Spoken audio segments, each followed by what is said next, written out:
And so thank you for joining us. This series was created to offer students and colleagues in translation and interpreting studies the opportunity to hear directly from professionals and alumni about the diverse career paths available in the field. We aim to showcase real-world experience, offer insights into emerging trends, and provide a space for open discussion about the future of our profession. So today's speakers bring two timely and thought-provoking perspectives. First, we'll hear from Dr. Özüm Erzurumlu, lecturer in the TIS program, who will reflect on her experience interpreting American presidents for Turkish audiences. Her talk will explore the emotional labor of high-stakes political interpreting and the often invisible demands of speaking for power. Then we'll welcome Muhammad Gamal Hassan, a 2023 graduate of our MA program. And I just learned a new dad. So congratulations, Muhammad, just very recently. He's currently a PhD candidate at the University of Ottawa, and his talk will focus on the rapidly changing landscape of interpreting in the age of artificial intelligence and how interpreters are adapting to technological disruption. Each talk will be followed by a brief Q&A session, so please hold on to your questions. We'll love to hear from you at that point. And yeah, so feel free to hold on to those questions until the end of each talk, and then we'll move on to the next one. So with that, let's just go ahead and get started. So let's start with our first speaker. Please join me in welcoming Dr. Özüm Erzurumlu. Thank you very much, Ryan, and thank you everyone for hosting me. Let me share my slides without further ado.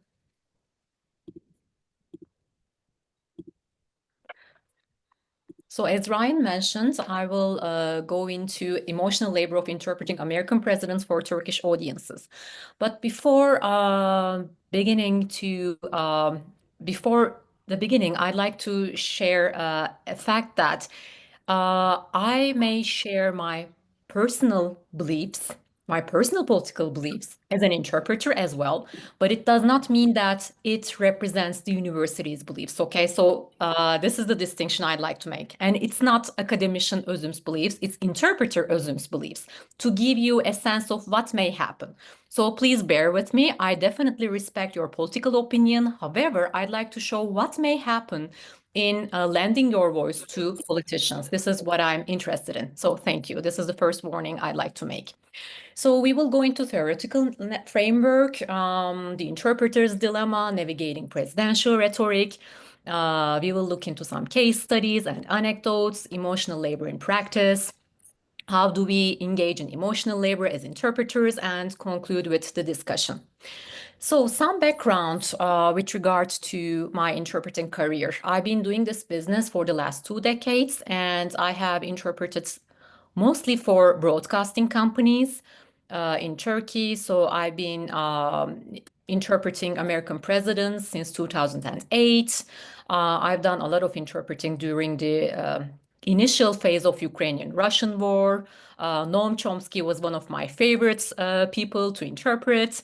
And of course, interpreting takes you abroad when you work for conferences. So I had the opportunity to interpret for the Turkish delegation in Mexico. Although I was in Mexico to further improve my Spanish, suddenly the Turkish delegation decided to show up, and I was there to offer my interpreting services.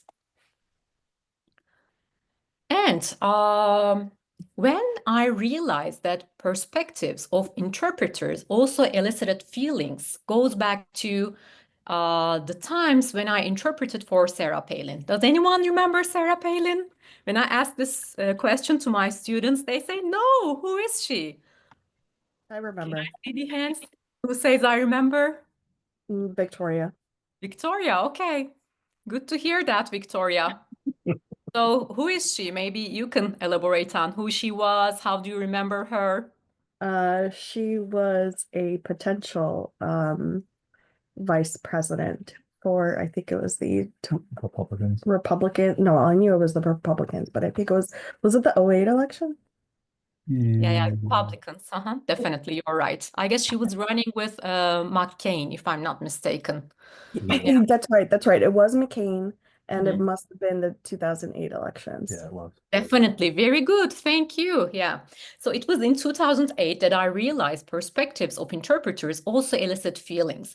Because what happens is that as interpreters, when we are working for a broadcasting institution, we work in pairs. So let's think of a vice presidential debate. So in vice presidential debates, one of us lends his or her voice to the Republican candidate, the other one lends their voice to the Democratic candidate. This is what happened. So I was the one interpreting Sarah Palin, and each time she said drill baby drill, I was quite in shock, and I was like, what is she talking about? She doesn't make much of a sense.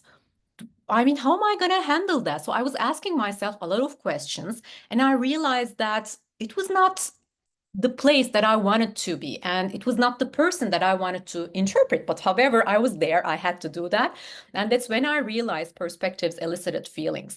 And it was during Bush era when he signed the bailout, the famous bailout bills. I hope some of you still remember those days.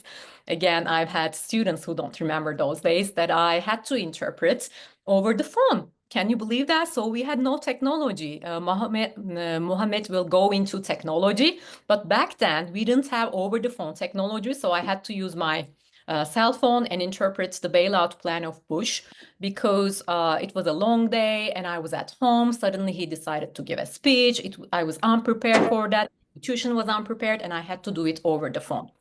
So it takes its toll on you as an interpreter. Why this talk? Because interpreting political discourse, especially presidential speeches, is high stakes because of the high visibility context. Let me give you an example. Yesterday, I gave a talk for a high school in Massachusetts, and they asked me whether I was the person interpreting for the Davos meeting when Erdogan told Shimon Peres, 1 minute. And he suddenly decided to take the floor. And I was one of the interpreters. That's correct.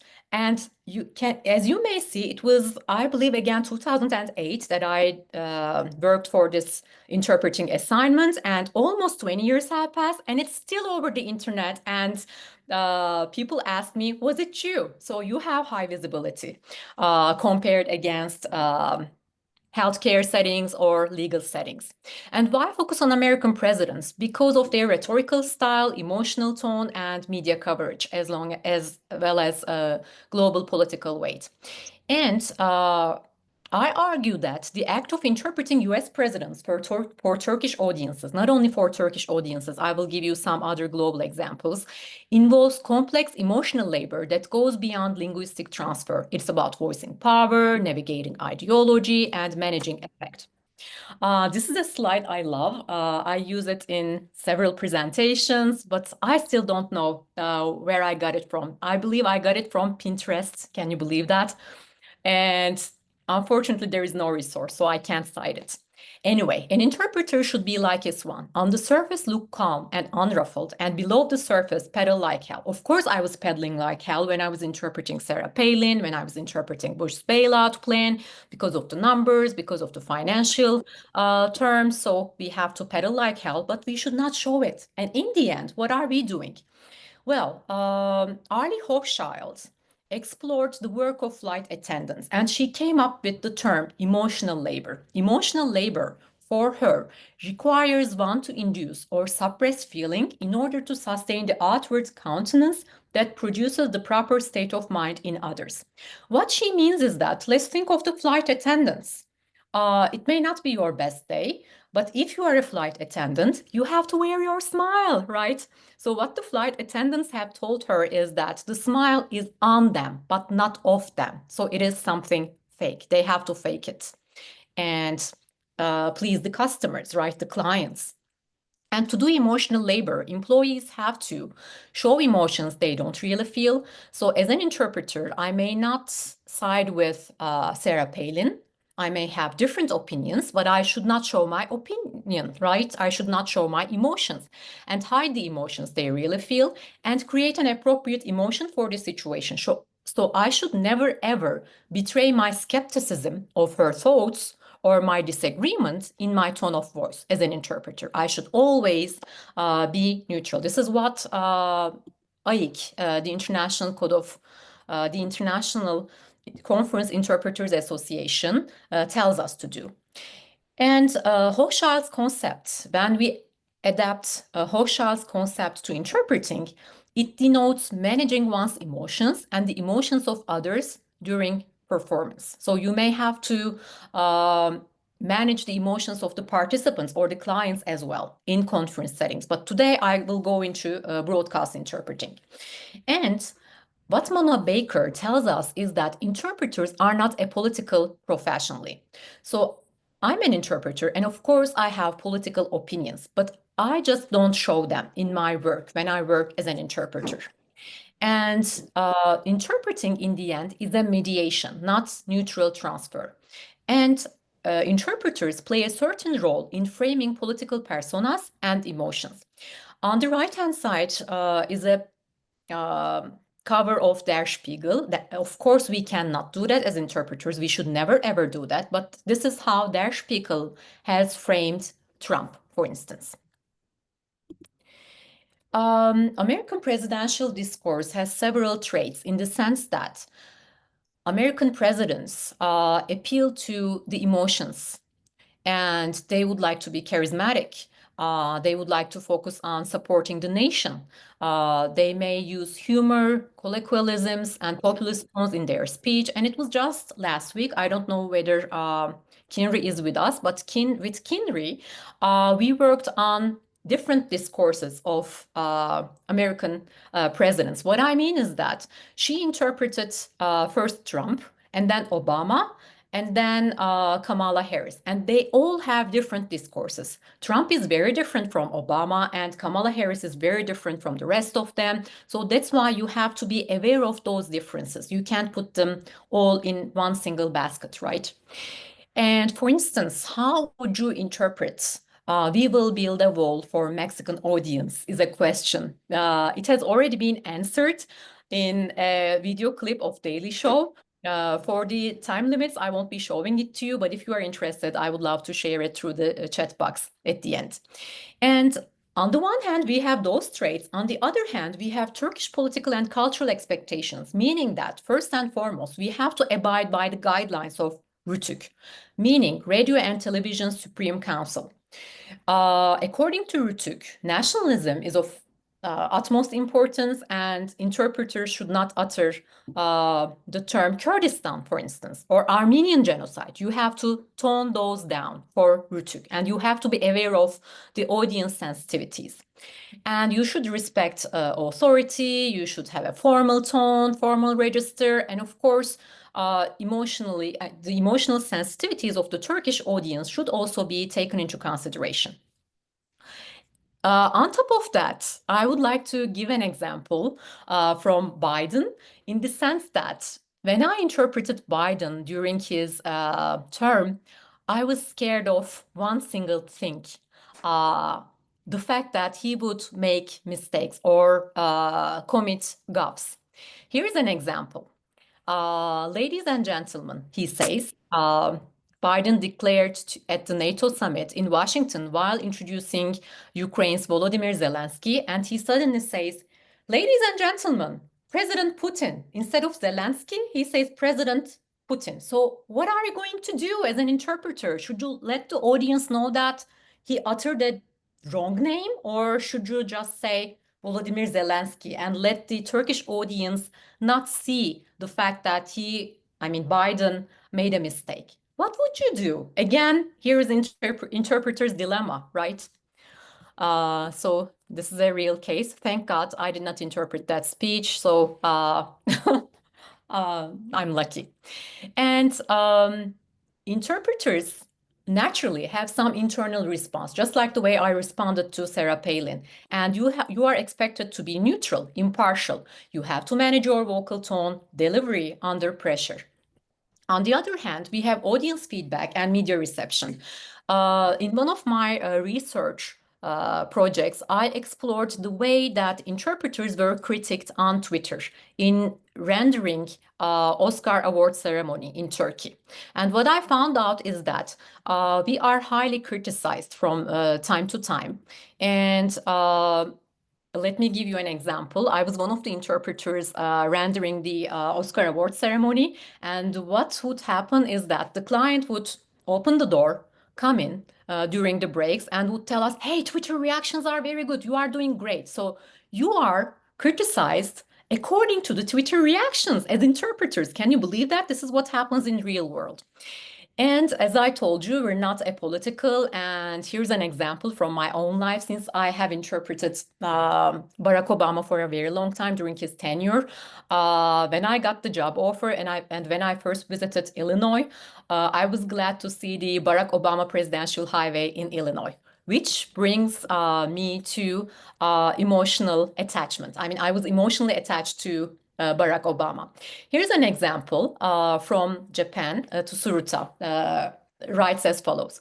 An interpreter friend and I reflected on what had transpired when Trump was elected the president. We consoled each other, saying that during Barack Obama's presidency, our non-interpreter friends told us how they were proud of how we distinguished ourselves as conveyors of excellent oratory in elaborate Japanese. We strived to do all we could do to communicate to Japanese viewers the style, the tone of Obama's speeches. We took pride in our work. I won't go into the rest of the quotation, but what she basically tells us is that with Trump becoming the president, it was no longer the case. Because Trump's rhetoric has been explored in 3 languages so far. In Arabic, interpreters resort to lexical substitution. They replace offensive word by another, make him less threatening, or they resort to omission, deleting the offensive content. An example would be grab them by their private parts. Of course, I won't be using the obscene word in the speech. In Turkish, interpreters repeat his words fewer times, his sentences fewer times. They tend to complete his sentences and they tone down his speech. In Japanese, it's a similar case. Interpreters resort to substitution, omission, sanitize the language, and they have to be sensitive to the culture. And sometimes Trump had off-the-cuff remarks. You may not remember, but during his first inauguration ceremony, he suddenly dwelled on Secretariat, which is a horse, actually. And there's a movie about that. If you don't have any idea about what Secretariat is, then you may not interpret it in the right way. That's why getting to know American culture is very important, including the popular culture. And what can you do? You may study speaker styles, anticipate emotional tones. Well, I interpreted Trump during his first term. But this year, before I interpreted him again for the inauguration ceremony, I had to go over his speeches, I had to listen to his recent speeches and be prepared accordingly. You have to stay composed and voice empathy or anger convincingly and be aware of your own feelings and should not reflect it in your tone of voice. And you should be prepared for the public backlash. If someone criticizes you on Twitter, it's fine. It's not the end of the world. And Seton and Dorrant, in their book on conference interpreting, tell us that self-awareness, discipline, and effort is required to suppress one's own convictions and opinions. Here's an example from the way, it shows the way that I prepared for the inauguration ceremony. Preparation is the key for me. Here I have the presidential oath in front of me, and then I know what will happen after the ceremony. I know all about the luncheons and the ceremony, the inaugural balls that is going to attend with their names. So preparation is the key for everything in any interpreting assignment, which takes me to the discussion and conclusion part. So who do you think interpreters are ultimately accountable to? Are we accountable to Trump, Biden, Obama, the audience, Turkish audience with their sensitivities, or our own values? And the interpreter's emotional performance is often invisible but crucial, as I try to display. We should also question how identity and geopolitical positioning affect the experience of voicing power, because in rendering the American presidents for the Turkish audience, I was always aware of the fact that Turkey wanted to become a staunch ally of the United States, and I had to bear it in my mind. As a conclusion, interpreting American presidents is emotionally and politically charged. The interpreter's voice is not neutral, it's a side of negotiation. And voicing power is not just about the volume or clarity, it's about emotionally navigating the tightrope between diplomacy, truth, and performance. Thank you very much. If you are interested in any of the works, I'm more than glad to share it with you. Thank you.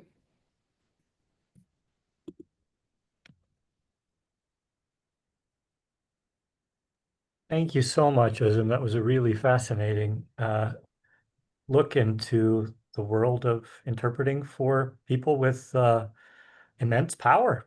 And it turns out that the interpreter also has a great deal of power in this situation. So that's really, really interesting.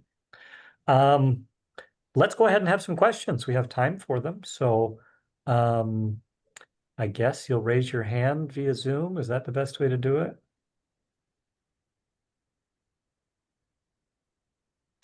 Am I seeing all the hands? I don't know. Melody, if you see someone raise their hand, feel free to call on Yeah, me. so if you have any question, you can type in the chat as well if you prefer. All right, looks like Victoria, you have a question? Yeah, you mentioned that you could give the videos into the chat. Would you be able to send those? Sure, the Daily Show that I mentioned, right? Yes, yes, please. Sure, I'll share them. Thank you. You're welcome. So Özlem, I'm going to ask you a question. You said that you are glad that you weren't interpreting the day that Joe Biden mistakenly introduced Vladimir Putin. What did happen in that situation? What did the interpreter do? Do you know? It was not interpreted in Turkey, so there was no interpretation. The thing I would struggle with is, should I utter what he said or should I correct it and, display a better statement or another person, who doesn't make mistakes, because you frame their identity for the Turkish audience, for German audience, whatever it is.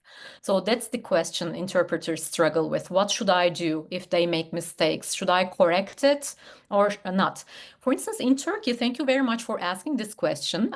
There is a great book in Turkish about interpreting the politicians. And in this book, one of the first generation conference interpreters tell us as follows. If I ever interpreted the politicians as they are, they would believe that I am stupid. That's what she tells us. Because in the end, this is what I've seen in my research as well. In the end, interpreters polish the politicians' remarks and display a more statesman Trump, for instance, a better Biden. This is what we tend to do. But the reason behind it is also about self-preservation. Self-preserving is a term that is highlighted by interpreting literature as well, because in the end, interpreters try to preserve their own position as interpreters. We would like to be hired the next time, so we don't want to make mistakes, and we want to do our best. Thank you for asking that. Interesting. So Mohammed, it looks like you've got a question. Yeah, that was great, very great. Coming from I don't have the mileage as Dr. Azim has in the booth, and it's like kind of interesting because like I remember this kind of a bring like the situation with the interpreter interpreting Biden's reminded me of some like recent incident with one of the interpreters into Arabic, because like Al Jazeera and Arabia, those are Arabic speaking channels, news channels, and one of the I would say misfortunate occasion for one of the interpreters when translating the speech given by King Charles of the passing away of Queen Elizabeth. The guy was so nervous that he said, "It is my utmost pleasure to announce the passing away of my mother." That was awful because like you understand now how he was grilled, even though he's one of the big names back there in the Middle East. But no one like, so there's kind of a controversy when you've been doing your job and putting your heart and soul into your job and thing you love. And he's been like a great, I don't know him personally, but like I've been following up with him, and he was grilled. He was burned at the stake, and I'm sure he's like facing those professional consequences because of the media and everything. And this reminds me, if you do a lot of great stuff your whole life, with one unintended mistake, people will forget everything you did. And I also like the way you highlight the kind of visibility, which I'll should touch upon with the integration of AI technology and how this kind of interpreters visibility, which is one of the perks of working in interpreting vis-a-vis working in translation, which is kind of the being invisible. Also, conference interpreter vis-a-vis community interpreter, like this kind of a level or degree of visibility, which has been recently compromised with the remote interpreting and distant interpreting. So, well, like very thoughtful and insightful thing. Thank you very much, Mohammed. I see Justin sent, but before doing that, we had a similar case in Turkey, and I'd like to dwell on it very briefly because the thing is, unlike the case in Al Jazeera, the interpreter was preserved by the other interpreters because she was a member of the interpreting community, the Professional Conference Interpreters Association. What she did is that a politician visited Turkey, and he said, "I praise Atatürk." And the interpreter uttered this following sentence: "I praise Erdogan." So it caused a huge stir on Turkish media. People said, "Oh, the interpreter was pro-Erdogan. That's why she said Erdogan instead of Atatürk." So she was criticized a lot by the media. But what the association did is that they made a declaration saying that interpreting by its nature is open to any mistakes, and our colleague did not make this mistake knowingly. It stems from being a human, and they never divulged her identity, most importantly. So that's why she's still working. Hmm. Yeah. Lucky for her. Yeah, she was lucky. I mean, as long as you have the right community, you may survive, I believe. And Justin, I believe you have a question too, if you have time, Melody. Yes, we do have a few minutes. Okay, so I guess my question is kind of twofold. The first being, what was the path that you took to get your position as a presidential interpreter? And then the second one, and I guess this is a more general question I'm going to ask anyone who talks to me about translation interpretation, is in these fields, where would you say where's the money at? Where do you work to make a decent living, ideally with not quite the level of stress that comes with live interpretation of presidents on their good and bad days? Okay, so I can answer from my own experience only. The path I took, I worked as a staff interpreter for CNN Turk. That's how I began interpreting for the American presidents for any major events on TV. So I was a staff interpreter. And what I recommend my students is to work as staff in the initial years of their career. Otherwise, it's really hard to be a freelancer. During the rest of my career, I was a freelance interpreter. But freelance interpreting has its ups and downs, meaning that you never know whether COVID will hit you. You never know whether you will have assignments next year if there is an earthquake happening, let's say. So it has ups and downs. My suggestion would be to work as staff translators and interpreters in the initial years of your career, build up your reputation and your network, and then begin working as a freelancer. Take a sound step towards it. And where does the money lie? Well, it may lie everywhere based on what you are doing, based on whether you are really good in your profession. Translators also earn as much as conference interpreters do, as long as they are really good in their profession. I guess rather than money, what we have to focus on is being really good in our profession. Thank you for asking that. I think that we'll go ahead and thank Özüm and thank those who posed questions. We're grateful for that conversation, a very, very fascinating one. And now Thank we're you going so to move on. Thank you again, Özüm. And now we're going to move on to another talk by our featured alumnus, Muhammad Gamal Hassan, who, as I introduced earlier, is currently PhD candidate in the School of Translation and Interpretation at the University of Ottawa. So please take it away, Muhammad. You're muted, I'm Mohammed. on mute. I'm sorry. Always happens. Like, well, okay. Happen a lot, like while doing some remote interpreting. Okay, thank you so much, everyone. Thank you, Ryan. Thank you, Melody. Thank you, Dr. Azam, for the great presentation. And I cannot promise to have like a wonderful and engaging presentation as yours. I'm not sure if you can see my screen. Can you see it? Okay, great. So it's Mohammed Hassan. I'm a PhD candidate at the School of Translation Interpreting. I'm a TA and I'm also an assistant lecturer at the School of Languages in Shams University back Cairo, Egypt, where I'm teaching translation and interpreting. So, and it's a genuine pleasure to be back here at the University of Illinois Urbana-Champaign, where it's a place where I have many wonderful memories for me, and I still have so many friends from there. And I definitely can like guarantee it has much better weather. It has much better weather than what I'm currently experiencing in Canada. So we're by April and it's very cold and snowing. So you're lucky being there. And before beginning, I'll just need to thank the wonderful instructors. It's going to be very short. I would like to thank Professor Rinaldo Bagura. He was my MA supervisor, the one who prompted me and the one like who gave me some kind of an inspiring ideas for my PhD. And also I would like to thank, and I'm happy to see that Professor Robert Jenkins and Professor Patricia Phillips are in the meeting. So those are very wonderful people. Like I really love their courses and everything, and it was wonderful. We had Professor Kira Weberton and Hunaida Hayat, and also like great Melody, like was always there to save the day when I was like a student back there. So I'm forever indebted to the wonderful professors. So it's the presentation is not going to be that engaging. It's more or less I'm gonna shed some light on my work as a doctoral in case someone is I'm not say is wants to pursue PhD or doctoral thesis in interpreting studies. So mainly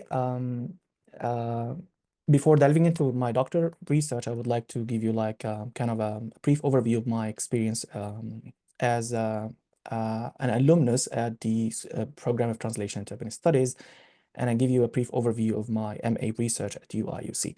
So, and how it has inspired my current research in Canada. So my aim, master's degree capstone, mainly focused on interpreting from a psycholinguistic and a cognitive perspective, specifically exploring the departures or derivations in interpreting performances by both professional and trainee interpreters. So my aim was not to underscore that professionals are superior to novice translator, which is taken for granted, is quite obvious, but rather to identify the competencies and the common challenges that both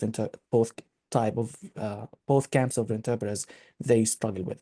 So I examine interpreters' outputs against models like Henry Barrick's error analysis model, the infamous Daniel Gill's effort model, which I struggle a lot with, and also Danica Seliskovich's interpretive theory of translation.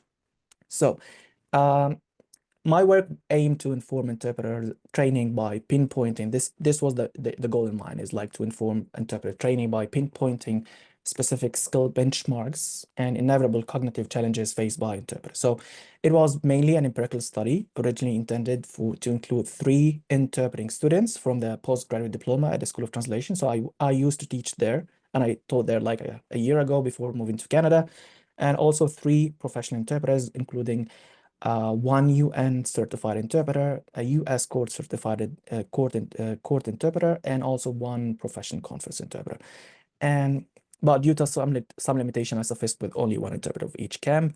And I wouldn't claim the findings can be generalized, but like the methodology can be expanded and further developed, like to be applied on a larger scale to test those findings. So taking this as a jumping point for my doctoral research, and from this cognitive approach, I'm currently pursuing to expand this interpreting research to take a more techno-ethnographic approach for my doctoral proposal. Okay, so generally speaking, there are two focuses in empirical interpreting research. We have more remote interpreting or distance interpreting, or remote simultaneous interpreting. Those are different terms that refer more or less to the same thing. And this is probably one of the limitations. Yeah, same, more, or like this has been like highlighted by Sabine Brown and Fentonoli. Like it's one of the limitations of interpreting studies is like we don't have like kind of a consensus of the terminology being used. So this is one of the impediments against like further empirical research and translation, one of them in interpreting studies.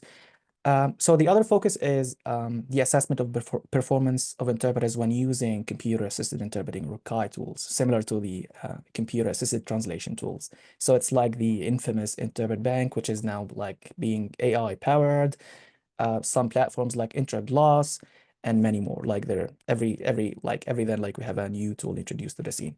So as far as the former is concerned, there has been a wealth of research into this topic, like especially as Dr. Uzum said, after the COVID-19 lockdown, there has been like a drastic shift in the professional landscape of interpreting, and also the professional practices, the remuneration, everything, especially with remote simultaneous interpreting platforms like Zoom, Interprefy, and others also making it easier for interpreters to work and provide their professional services for clients in any part of the globe from their own bedrooms. Yeah, this shift was not completely flawless. Like this kind of improved accessibility comes at a cost, which is the psychological, physiological, economic, ergonomic, and professional also implications for the interpreting profession. So I intended to include a couple of slides about this, but for the sake of time, I'll jump to my current PhD research, which touches upon the second one, which is the assessment of computer-assisted interpreting in the professional landscape.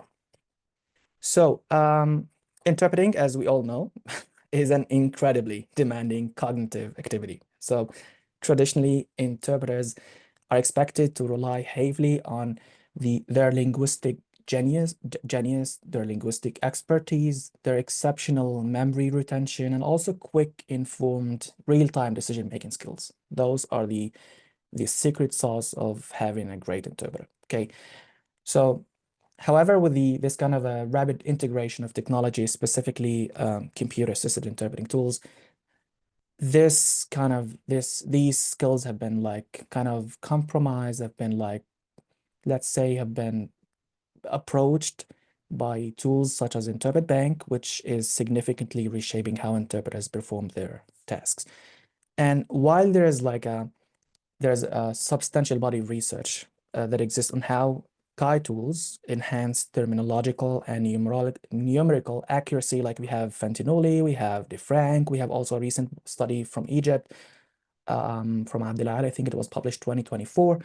So these studies, they heavily rely on the technical functionalities offered by these tools for interpreters. But there's relatively little research or little attention being paid to how these tools influence the interpreter's overall performance, self-perception, and most importantly, self-identity, professional self-identity. So in other words, though most existing studies, they prioritize the technical capacities or capabilities of CAI tools, such as like automatic speech recognition, terminology management, terminology retrieval, terminology extraction, without fully addressing how these tools and how these functionalities have implication or they bear implications on interpreters' professional experiences and also identities. So I have utilized this gap in research and was motivated in my current doctoral project, which aims to develop deeper into understanding how interpreters perceive the use of CAI tools and how they use it in their daily professional lives. So how is it done? Before this, I'll start with the aim of my project. It's like a paper project. It's like being developed. It's a work in progress. So in my study, I'm particularly focused on examining the self-reported performance of interpreters by examining how interpreters perceive CAI tools like Interpret Bank, which is like the most used one in the scene in the professional landscape right now, and how these tools influence their accuracy, interpreters' fluency, and also cognitive effort, which is this should be the jumping point for my contribution to the research, and also approaching the professional identity and perception, which has been like relatively unexplored till now in interpreting studies research. How do both novice and experienced interpreters view the impact of CAI tools and technology introduced to their work environment and the workflow? And also one interesting hypothesis that I'm testing are seasoned interpreters trained, because this has been like claimed for translation, but I'm not sure if it's true for interpreters as well. Like people claim that seasoned interpreters, especially those trained in traditional methods, they are more resistant to adopting these technological tools compared to novice interpreters. This hypothesis needs to be tested, like, or is it the other way around? Do novice interpreters demonstrate greater adaptability and also enthusiasm towards KI tools? So we need to test this hypothesis. Last but not least, we're also approaching the career expectations and job security of interpreters. Like, what are interpreters' attitudes regarding technological dependency, like job security, and also the future roles of human interpreters in light of KI advancements, which these issues have been thoroughly discussed in translation studies, but they have been relatively unexamined in interpreting studies. So this is like more or less like a preliminary design of my study. It's an empirical study. Have adopted a mixture of qualitative and quantitative research design using online questionnaire method combined with live interviews with interpreters. The questionnaire, along with the interview, like they target interpreting students along with the professional interpreters, actively working with English, Arabic, and also French, Arabic language pairs in the Middle East and North Africa region, the MENA region, and also in the North America region. And also participants include individuals at various stages with a lot of different mileage in the booth, which provides also a balanced view of both novice and experienced interpreters. And the collected data will be statistically analyzed to uncover patterns in KI tool adoption, also usage. And it's also how its relationship with interpreters' self-confidence and in their professional skills and career prospects.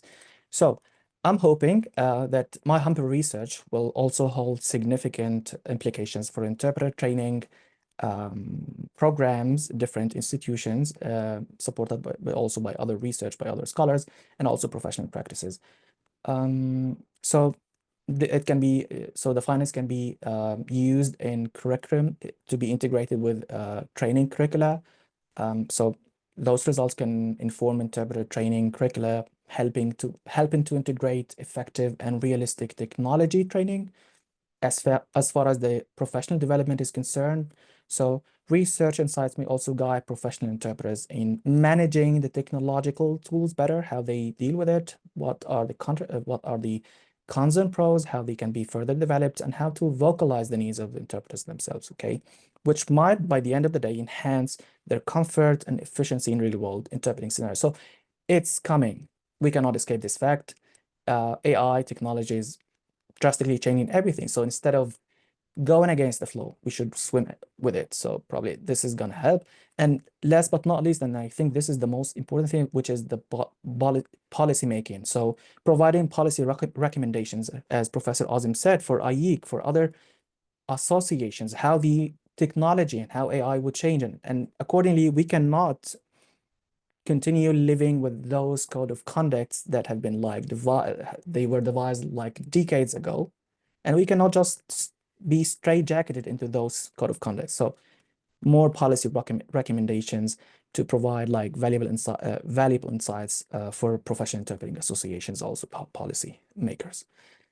And ultimately, like we hope that this is gonna deepen our collective understanding of how KI tools, particularly interpret bank, how they affect interpreters not only technically but also psychologically and professionally, which what might contribute meaningfully to the global dialogue on interpreting technology and professional identity.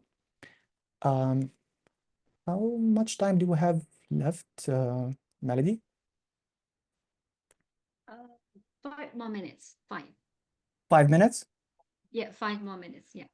Okay, great. So I think I'm not gonna skip this one. So it's we have 2 slides on the transformative impact of AI in interpreting. So artificial intelligence is reshaping the interpreting profession, and we are witnessing the evolution from basic KI tools towards sophisticated, more complex AI-enhanced systems, which represents not just incremental technological advances, but also fundamental shift in the interpreting workflow. So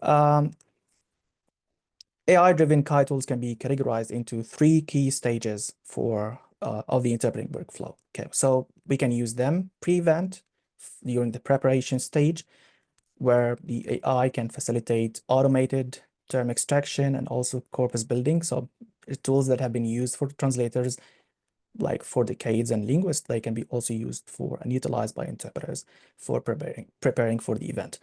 They can also significantly streamline interpreters' preparation.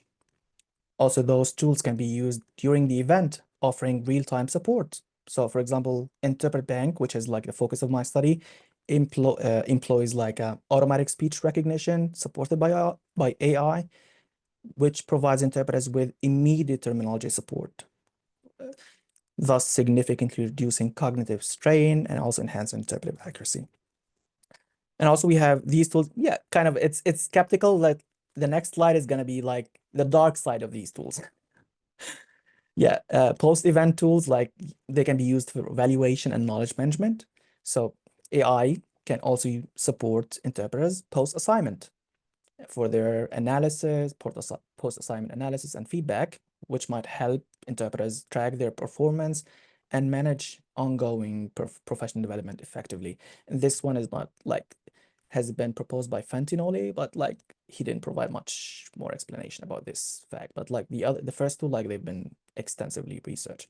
So yeah, despite these promising advancements, researchers have been raising the specter about the significant ethical and practical challenges of integrating AI and technology into the interpreting landscape. So those challenges can range from linguistic bias and accuracy. So AI systems have been reported to struggle with accents. Probably this is not a problem anymore, but like they still struggle with underrepresented languages. So much less the different accents of those underrepresented languages. So Arabic, for instance, like they have like 25 dialects or something. So if an AI large language model is not properly fed with the data, they would struggle with those languages.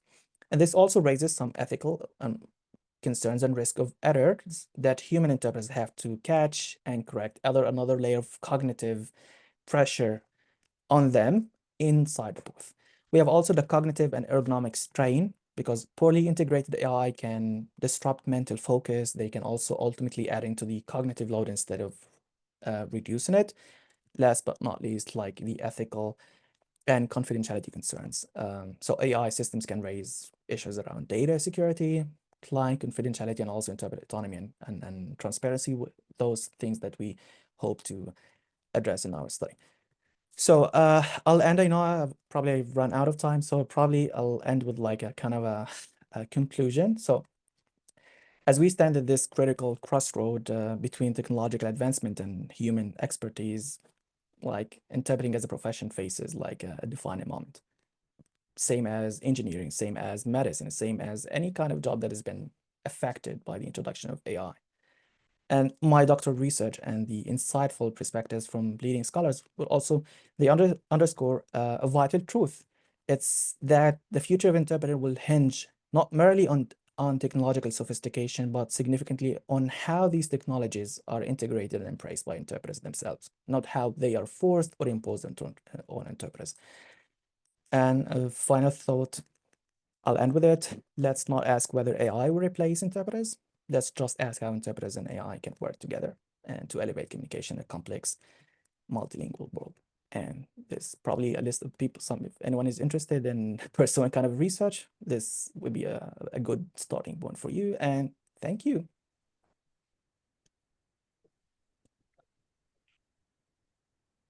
Great, thank you so much. We really appreciate your insights, and we do have some time for questions. So as we did before, feel free to raise your hand via Zoom. Yeah, Dustin. Okay. Okay, so same question I asked Professor Ozum. However, it's a little bit more, I guess, perfect for you, especially given that I'm an Arabic translator myself, and since you're working with AI, where's the money at? Where do you foresee the money being at, and why? Okay, that's a very good question. Okay, I used to answer this question differently if one of my students asked me about it before, like before the 2 years ago. I would say like as Dr. Azim said, go get trainings, get internships, and everything, and then work will come to you. But I would say right now is like more or less use AI for your own benefit. If you want like a practical advices, like practical pieces of advice on how to use AI, I'm using AI for myself, like for almost everything, but I'm not letting it take over my own human thing. So I'm using AI for translation when like I need something that has to do something that is very complex, and I need to let it make the AI explain it for me. And also, instead of spending like a lot of hours searching the internet of like an abbreviation, AI would just give it in a second. I would use AI for adapting the language into a very specific context. I would use AI to help me get access to a new types of translation that I have relatively zero experience in. Like I hate medical translation, but sometimes I'm like forced to go medical translation, so I use AI. For money, I'm not sure like but I would say like use AI for your own sake, especially if you're working for Arabic translation. I'm awfully sorry that the introduction of AI, especially in the Middle East and North Africa, they have kind of negative repercussions, because people would say, okay, I'm not going to human translators anymore, I'm using AI. But it's like a curve. People would like go to the summit and everything of letting go the human translators, but when they will be faced with the tragic consequences of completely depending on AI and dispensing with the human translators, this curve is gonna drop and back to human translators. I know it's kind of optimistic, but it's like from my own experience. Might be mistaken. I guess the like I have got a follow-on question, I guess, Yeah, because of definitely. that, if you don't mind. I guess well, the first half would be I myself have worked in some fairly low-tech, austere environments doing interpretation. However, I have had access to like a phone and internet. Like, or maybe even a small device. Given that you've been looking into all these Kai tools, what would be a recommended software in that situation if I was wanting something to facilitate my work? If you're talking about interpreting, I would recommend Interpret Bank. I'm not sure if Interpret you Bank? like had Interpret Bank. It's one word, Interpret Bank. It's actually it's a paid application, but you can have like a 30-day free trial. It's amazing because like as you are translating, um it provides more or less like it can help you, like if you're familiar with cat tools and everything, with term banks and everything, it works in a similar way. So you can, if you're going for, let's say I'm going to translate for a workshop for like teachers, for instance, and they have provided me with preparation material, I would search the internet. Instead of searching the internet and compiling my own glossary, Interpret Bank can help you like build your own corpus, and they have their kind of automatic term extractors inside the application. So they can help you like extracting terms relevant from the corpus you provide to them, and then while translating, they can help you provide like if you're translating, I'm sorry, if you're interpreting, and one of the terms pops up like during the interpreting, they would say, oh, that one is already stored in your terminology. It's translated as blah, blah, blah. People, especially professional translator, would say, I'm not going to do this because it's going to be another distraction for me. Like people would say, it's a distraction. I'm not going to use technology. I'm going to use mainly depend on my human linguistic thing. Other people would say it's okay, but why not using technology for our own sake instead of this kind of memorizing? Like if you have for instance, a medical event and a lot of familiar Latin Roman terminology and everything, and like you're struggling with it, instead of memorizing each and every one of those terms, Kai tools can help you with the terminology retrieval. So it's a trade-off. Like you try it and you see what best works for you. If So, this answers uh, your question. so just to make sure I understood correctly, that one is Translator Bank, you said was the name? Interpret bank. Interpret bank, Yeah. and does it also have like a function where you use it offline? Because it sounds like you're kind of creating your own No, little language model. absolutely. It should be connected. It should be connected to the internet. Okay. It's an AI power thing. It should be always connected to the internet. I'm not sure. Makes sense. Probably there are other versions, but like the one I'm using is like for research it should be online and connected to the internet. And I guess the other half of this follow on, because I'm taking a ton of time and I apologize, is so for you yourself, what are you looking for your next professional step? I want to Okay. be like you. I'm going to copy you. Oh no, you should not. You should not. You should follow Oh, your I'll own never path. get a PhD. That's way too I'll much. tell you, okay, for the time being, for a professional, I'm just holding everything that has to do with profession because I'm a new dad and I need to finish my doctorate proposal. So if you need to go with your doctoral thesis or something, or like pursuing doctoral studies, you should be ready for it because like you need to get like you should like destroy your social life. I'm sorry for this, but like you have to forgo your social life because you're gonna spend a lot of time studying. Oh. A lot of time. I promise you. Absolutely not going to be a doctor, but شكرا بالتوفيق. العفو. Okay, I think yes, I'm not Victoria. sure who had their hand raised first. I think Ozum. I I'm think. sorry. Yeah. Okay. So my question, thank you very much. I think it was a great presentation and you are doing something great. I have some questions related to first the theory that you're going to use because you mentioned interpreter's identity and then you said psychology, but these are two different things. So have you Yeah. thought of which theory you're going to use?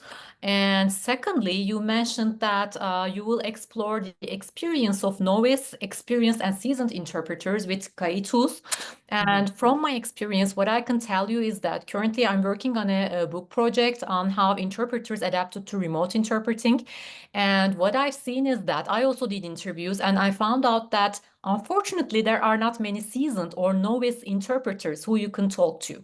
So as for my data, let me give you a quick example. In my data, I have 20 interpreters who have 5 to 20 years of experience. I have 3 seasoned interpreters and 3 novice interpreters. So in the end, my data was skewed towards the middle. And that's why I had to rewrite one of the book chapters because it didn't work out. So have you thought of that? Have you already done your interviews and what are the numbers? I know it's very much technical, but Yeah. I'm curious, you're doing something great. Thank you. Great. Thank you for the question. Like, definitely I appreciate it. Like for the I understand the psychological or the professional identity. It's like probably like a mistook it. Like it's more the theory. We're still like because my supervisor, Professor Isabel Marshman, if she's like one of the figures in technology, we're still like more or less picking up one of those theories. So it's not a fully developed. Like we're just working on a proposal. So probably like we have a lot of theories to pick up from.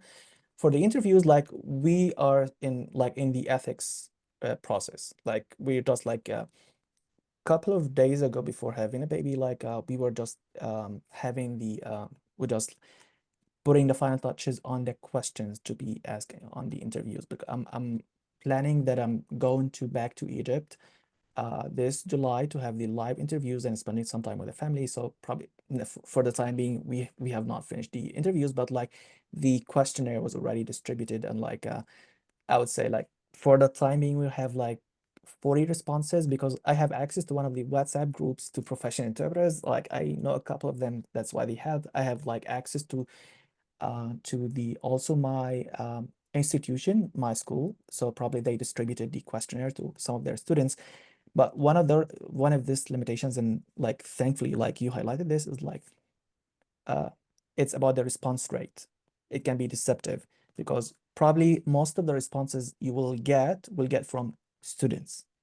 With professional interpreters, they don't have time. That's the thing. Like they don't have the time to I'm not saying they refuse to do it, but like sometimes they say it's irrelevant to my work, it's not gonna be painful, like, or they just let it go, like they don't have the time. So this is probably one of the limitations. That's why we're trying to make up for this kind of imbalance with the live interviews, because I will get to know who's the person I'm gonna interview.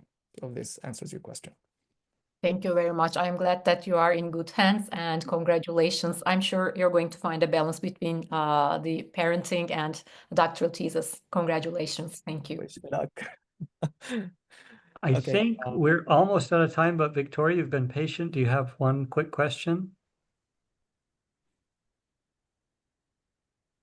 Yes, Maybe. I'll try to make it quick. Thank you so much. Sure. First, thank you both for the presentations. I learned a lot. Second, Mr. Hassan, I absolutely agree with you in that the technology is going to be our future, and if you don't lean into it, um, it it's going to be more disastrous. I have witnessed um, brick and mortar stores disappear because they didn't start doing the online shopping of all I'm things. sorry, And Victoria, like probably it's my connection, like you were muted for some time. Could you just I'm sorry for this, like I didn't hear like something, probably it's from my end. Could I you? apologize. Can you hear me now? Yeah, now definitely, yeah, I can hear you now. Yeah. I'm so sorry. I hope it's No, it's not. I think it's my fault. Like I think it's my yeah. But no, I what I'm saying is I agree with you in technology because I've seen brick and mortar stores disappear because they didn't do online shopping, for example. Mhm. And and the few stores that actually piloted um in-store pickup through online were the ones that were, you would be surprised. I've seen it firsthand, but they're the ones that kind of succeeded. So they're the ones that leaned into it and went further with the technology. And so what I'm trying to say is I agree. But then another thing is a lot of questions that I've been getting when I tell my friends that I'm pursuing interpreting as a career is, well, aren't you afraid that Google is going to replace you? And I laugh at that. Yeah, I laugh at that because I've had people try using Google and then they'll still go to me. So I'm really actually really interested in seeing where your project ends up. Truly. Definitely, like you're more than welcome. Like, and to reach out to me. Like, this is my email address and like introduction. Like, you can just reach out to me. I'll be more than happy to share any fun as we come. And like, um, I just need to add a just little thing like for AI replacing human interpreters. I don't think it's gonna happen. I'm not. It's not because I'm too optimistic, but because it's the fact it's like you can do anything, but you cannot replace a human element. One of the things, like one of my mentors like used it as she used to translate it, interpret at a G7, and then one of the Arabic leaders, like he was invited there, and he was like, she was whisper interpreting a shoshotage for one of the for I think it was Angela Miracle, but I'm not sure like the context. But that leader was said like Fankush. Fankush was like intertextuality, one of the comedy movies back in the 70s, and she was asked to translate it, and she translated it to Chimera Pox, like like something that mystical, something that you don't know what is inside, but when you approach it, like the expression that's like a giant with clay feet. So would an AI be able to link all this like in less than a second and render it in very appropriate and like a very acceptable style to a target audience? I think they still have a long way to go. Yeah, not unless we feed it, and even then the AI, we would still have to feed the continuous changes that happen through, in sociology and anthropology as you witness it. Yeah, definitely. I had one question. I can't find my raising hand thing, but is it my understanding that when you are interpreting, say you come to a mathematical statement that a speaker has made, you're trying to figure out the mathematics or how to say that mathematical statement like 87%. At the same time that you're interpreting, won't you lose time and lose interpreting the rest of the statement by trying to figure out how to say 87%? I mean, it's a very practical thing. In practice, won't you be lost in interpreting what the speaker is saying when they've gone on beyond saying 87% to saying what the 87% is? 87% of the homeless are sleeping on the streets. Well, they've said that, but you're still trying to figure out how to say 87% in the language that you're supposed to say it in. I don't know if I'm making sense or not. Sure. No, I'm not sure if I'm getting the question, but like you say, like it's a problem with numbers, figures. I'm interpreting a Chinese person who Okay. has said that 87% of homeless people are sleeping on the street, and Okay. this problem has to be reduced. Okay. So he's gone on saying what's happening and what 87% he's talking about. I'm still trying to figure out how to say 87% in the Chinese language, or translate his 87% to, which he said in Chinese, to the English way that Americans say it.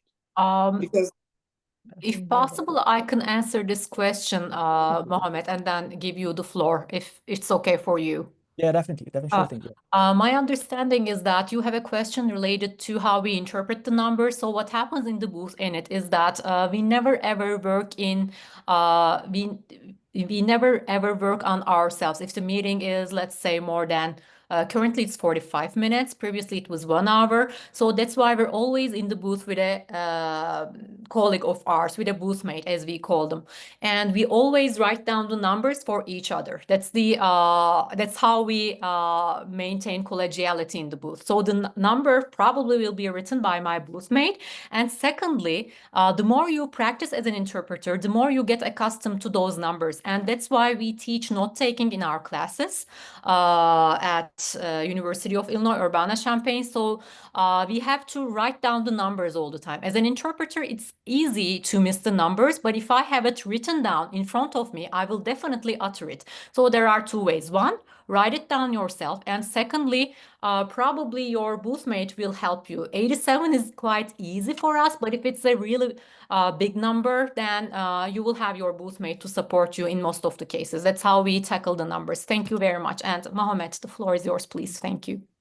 I wouldn't have said it better. Yeah. thank And you.